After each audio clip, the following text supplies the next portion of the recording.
Hello, Dr. Phil. This is Deirdre Singleton once again. I've been contacting you since 2008, 2009 or so, trying to get your attention so that you can help my two boys before it is too late. At that time, they were teenagers, and I can understand that you may not have been able to help then. They were teenagers and they were not in my care. My maternal rights were taken away, so act I could not probably get help for them from you. You would need someone who has the signature to be able to do that. But, Dr. Phil, my boys are on the precipice of manhood. They are now 19, and the other one is 17. And it concerns me immensely that they're at the stages now in their lives when they can self-destruct. They can get into bad relationships and be carrying a lot of baggage around that they may not understand. I mean, they were ages 3 and 5 when their family entered family court. They were ages 5 and 7 when rulings were made that took them away from their family, from me. I lost my paternal rights in 2005.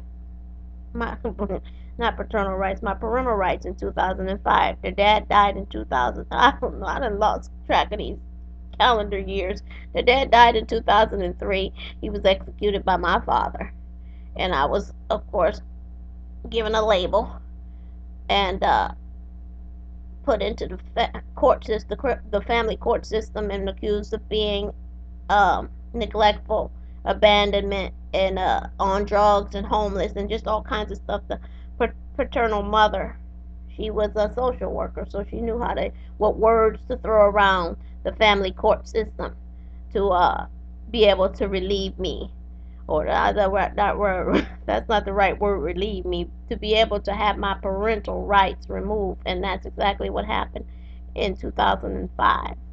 Or 2004 maybe. I don't keep track of years. It's not important to me. I just know what has happened, and I've been struggling with it, and I know my boys have been struggling with it. I mean, of course, the people that are raising them have no clue of what's going on inside those boys' heads and their minds. They probably think because they're walking left, right, left, dress, right, dress, and going through the motions, that there is no emotional or psychological scars associated with what happened to their family. But I know otherwise, because I was a grown woman when this stuff happened to us, and I participated in some of the decisions that led to my children being orphaned, and I'm still disturbed immensely by this.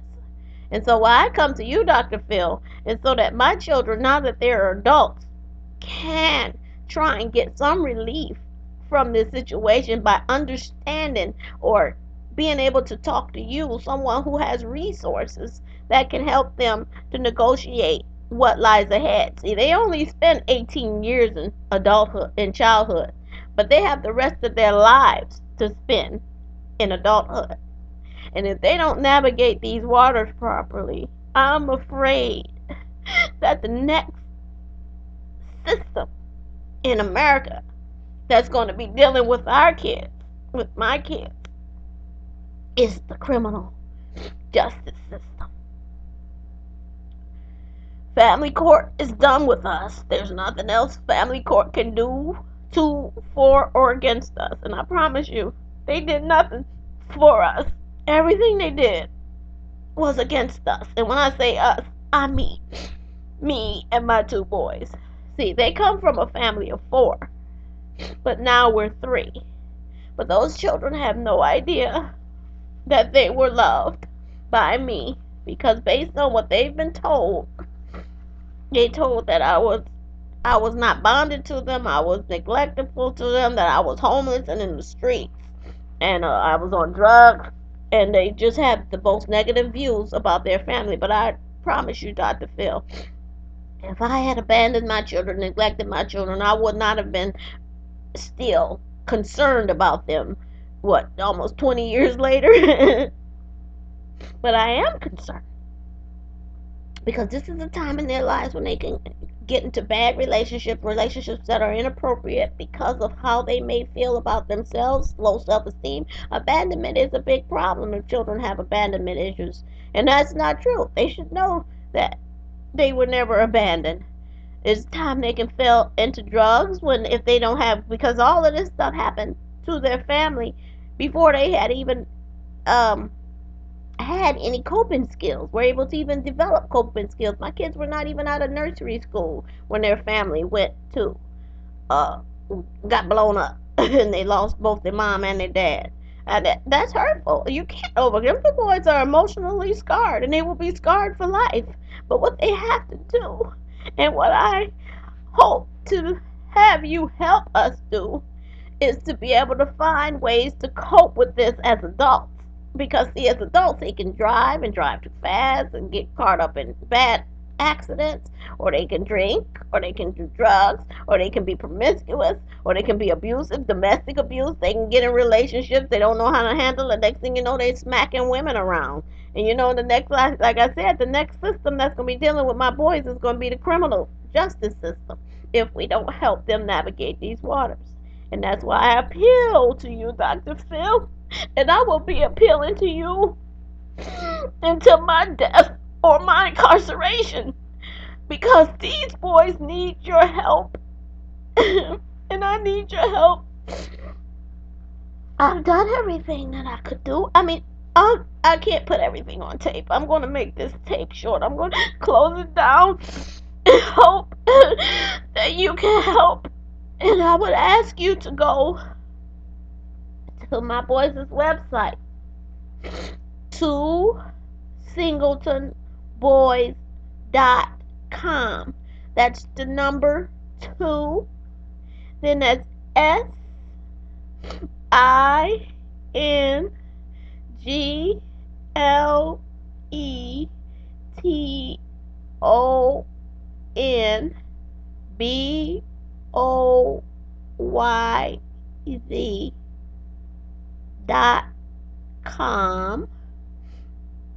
for more information.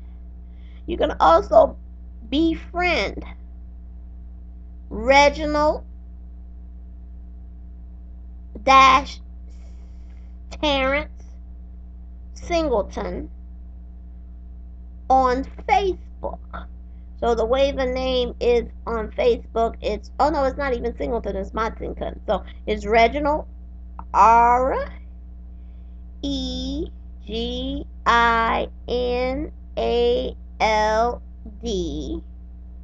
dash Terrence TERRENCE.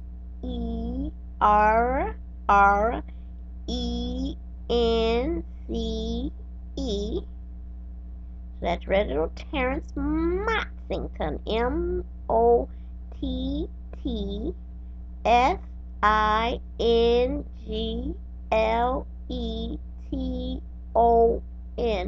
That's Reginald Terrence Motsington. And befriend them on Facebook, and you can see more information and communicate. See, at this point, I am a Facebook parent to my children. And, you know, you do what you can. And if the laws of the land was not on my side to keep my children, then I just do the best I can. And so I had to stand down. I made an attempted kidnapping in 2005. I did everything I could legally. I went through the court system, paid $15,000 for a trial by jury. After 5 days of jury, I did everything that system required of me to do, and then some. But they still saw just cause to remove my parental rights. And you can examine those records too. Out of 2005, out of Belton, Texas, the paternal grandmother is a social worker, so she was colleagues. She sat and had lunch with those social workers that were there to assess my family and remove my kids from me, their sole living parent.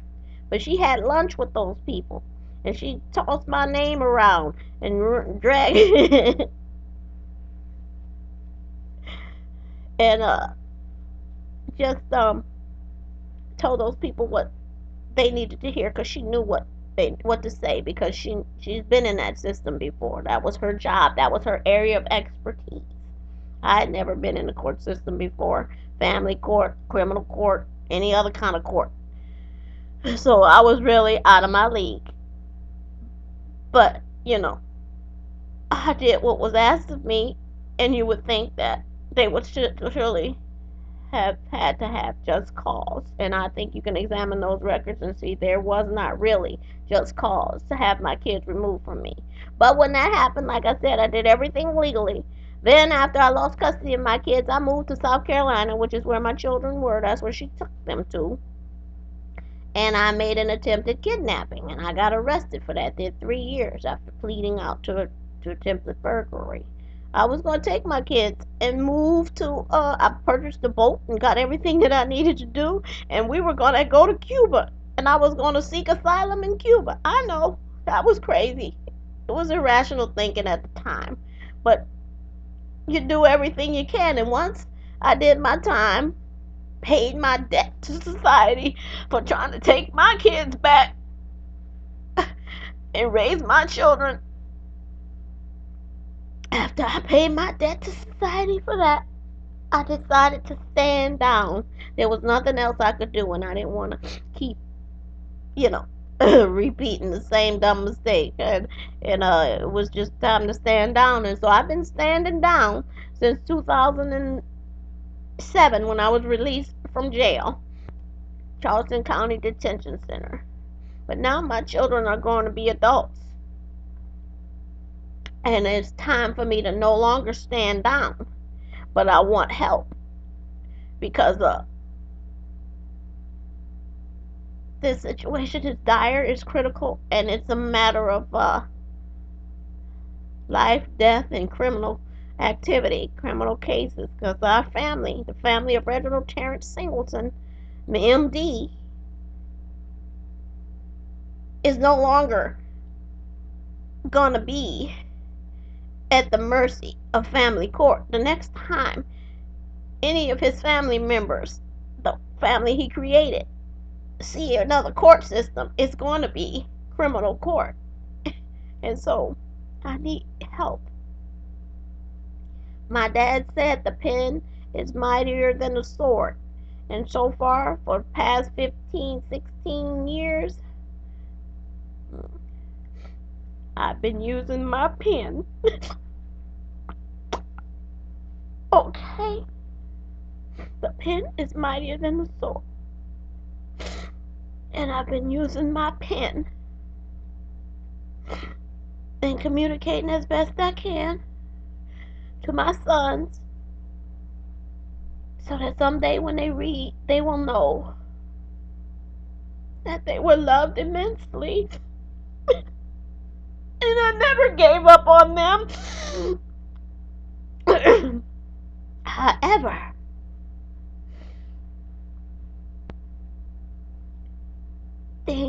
time changes things. When my children enter adulthood, both of them, I only have one that's 19. The other one still has a couple more years before he turns 19. 19 is a key number for me because that means that baby, my baby boy, would have spent a year in adulthood, and he would have had a year to decide what to do with his family, to help his family reunify and patch up the holes in our foundation, because I'm standing on the foundation that I was standing on when they were born. I never took that 90-degree turn that society wanted me to take and embrace a unilateral divorce. And so I need you to intervene at a time when my children need you most before they can destroy themselves. This devil comes to steal, kill, and destroy. The father has already been died. The children has already been stolen from the mother. And the last thing left to do to this family of four is for those two boys to be destroyed and to be lost to the world forever, and for let the penal court, let the criminal court system design their lives like the family court system designed their lives. And I want them to get into counseling with you, Dr. Phil, and help them to sort out what their feelings may be, because I know those boys are angry inside, they're confused, they're probably just as distraught as I am. I think I have a form of PTSD regarding all this, because this stuff happened in 2002, and I lost custody of them in 2004 or 5. So, I should not still be crying about this, but I am. And I don't even know why. I mean, because my boys have not lived the outcomes of their ancestors who did the same thing.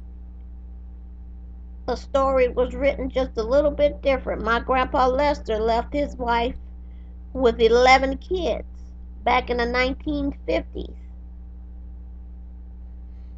to start over. And that's what my husband did. He left his family in 21st century with his family of 2 so that he could start over. Where all those kids of my grandpa Lester and my grandma Eula, all of those kids turned out to be sociopaths. In some shape, form, or fashion, they were sociopathic. They were pathological. And 7 of the 11 boys, I don't know, it was a family of 11. My dad and one of his brothers managed to leave Louisiana, and they started a family. Then they married and hooked up with the right woman, and they were able to stay out of the judicial system for most and all of their lives. Or I say most of their lives. The other boys, I say, in that family, other boys in that family, they ended up in jail on drugs. They spent all of their life recidivism, in and out of jail. And if they wasn't going in and out, they were in there for a long stint. They ended up killing somebody, or more than somebodies. So boys act out against society. They act out violently when they're disturbed inside. I have 2 boys, and so I am concerned that they will act against society in some way if we don't find a way to reach them and let them know their family's truth. I think if they knew their family's truth and not what they have been growing up to believe, that they were abandoned and neglected and nobody cared and the whole 9. I mean, please go to twosingletonboys.com and see where I stand and what's been going on with my boys, so that we can reach them before they act out, marry somebody's daughter, not know what to do when they start having conflict. Because you're going to have conflict in any relationship, and then they start slapping the girl around and they end up in jail, or they go out here and be promiscuous and start having 3 and 5 baby mamas, or just the whole night. There's a whole bunch of stuff that can go on. These boys lose their way. And so I need your help. Society needs your help. And the girls in my dad's family, I mean, they didn't end up in one of them. One of the aunts ended up in jail. She killed somebody.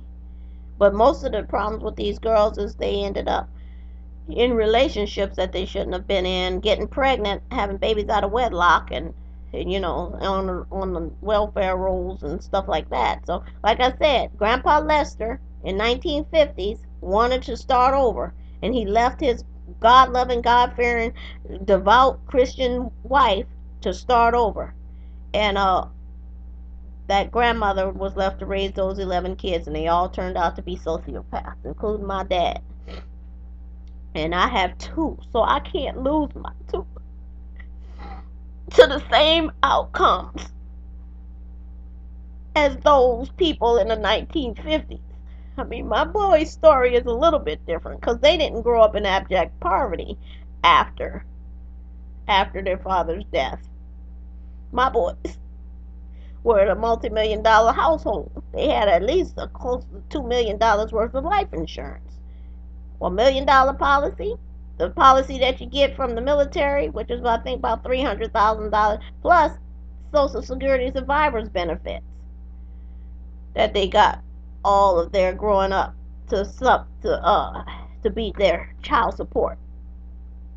So the story is a little bit different for my sons. Thank God for that, because they had the resources, that they had access to counseling.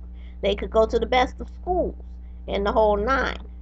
But that was their youth. That was their childhood.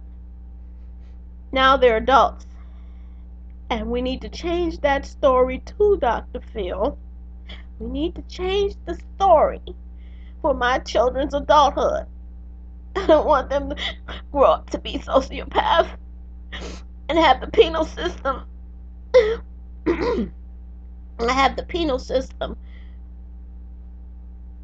design their lives.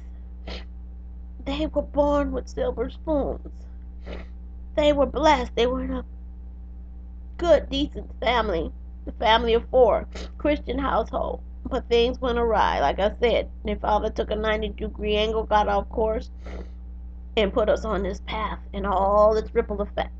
So, please help me to help my children write a different story than the story that my uncles had when they became adults, when their father too chose to start over. My uncles were good people. We knew them when they were younger, and we laughed and we played, and they prayed with us and bought us things. We walked and talked and all. But at some point, they grew older. They got wives. They got children. They did whatever they had to do along the normal course of life, and that's when they lost their way. That's when they started falling into drugs, probably not knowing how to deal with a relationship, or somebody crossed them wrong and they ended up killing somebody. I mean, that's what I'm concerned about with my kids. I want to write a different story for my sons. And Dr. Phil, you're a part of that story. You could be the difference for my children's 21st century outcome when their daddy decided to start over. I'm going to close this, and I hope that you'll take time to befriend Reginald Terrence Monsington on Facebook, because that's how I parent my children now, on Facebook.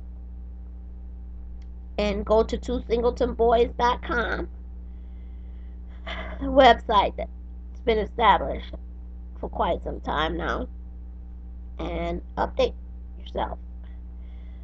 Oh, thank you for your time. I don't know. I hope this video isn't too long. Let me turn it off. Let me see. I don't know how to turn this camera off.